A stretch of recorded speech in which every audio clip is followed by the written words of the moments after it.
Berdasarkan survei terbaru di Litbang Kompas, ketegasan dan merakyat adalah dua karakter kepemimpinan yang diidamkan pemilih. Sejauh mana ketiga sosok ini memiliki karakter tersebut? Silakan saya berikan kesempatan pada Bung Kodari atau Mbak Huria. Kalau kita lihat dua karakter yang diidamkan pemilih, di mana dua-duanya ini ada di tiga nama ini? Atau sesungguhnya ya ini memang karena kinerja, karena top of mind dan militansi para relawan masing-masing capres ini? Atau kandidat calon presiden? Saya, kalau ini muncul di survei Kompas, maka ini sebetulnya menunjukkan tren aspirasi masyarakat kita belum berubah.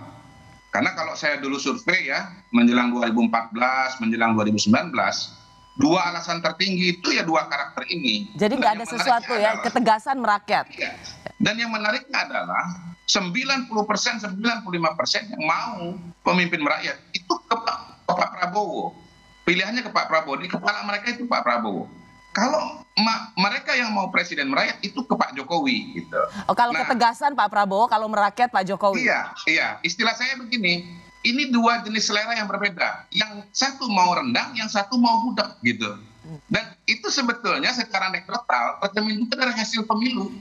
Jadi kalau yang rendang kayak Sumatera Barat gitu ya itu kan Prabowo kuat sekali. Sementara yang gudeg, yang manis kayak Jawa Tengah, Jogja itu Pak Jokowi kuat sekali gitu. Oke. Kalau kita melihat, kalau ditanya sekarang seperti apa, mana yang merepresentasikan itu, saya nggak bisa jawab sepenuhnya karena saya nggak pegang data breakdown surveinya, itu belum ada gitu. Tapi saya yakin di kategori tegas itu masih ada Pak Prabowo, dan itu yang menjelaskan kenapa Prabowo itu masih tinggi. Karena selera masyarakat belum berubah. Ya. Bukan karena beliau tidak pencitraan seperti kata Habibur Rahman. Tapi karena selera masyarakat belum berubah. Nah, apakah merakyat kemudian ada di Ganjar? Barangkali iya.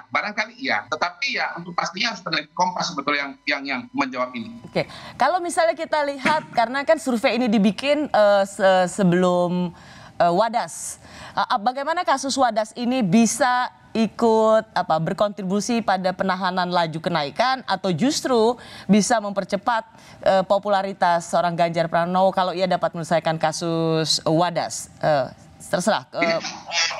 Ini agak kalau saya agak kualitatif ya, jadi ini debatable gitu. Kalau saya melihat skala kasus Wadas ini belum terlalu besar, sehingga mungkin yang tahu ini belum sangat banyak. Dan yang kedua, kasus Wadas ini kalau saya lihat lebih merupakan kasus yang diatribusi kepada pemerintah pusat ya.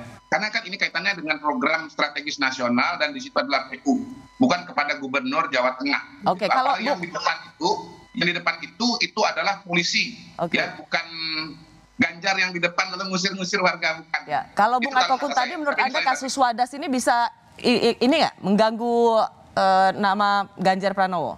Saya lihat enggak, karena trennya kan menurun. Polisi ditarik ya, tidak terjadi eskalasi yang misalnya pasukannya ditambah, lalu kemudian terjadi konflik misalnya berdarah atau menimbulkan korban jiwa, itu tidak terjadi. Oke, saya mau tanya nih ke Bung Akokun tadi, menurut Anda soal Wadas ini bisa mengganggu langkah majunya seorang Ganjar Pranowo?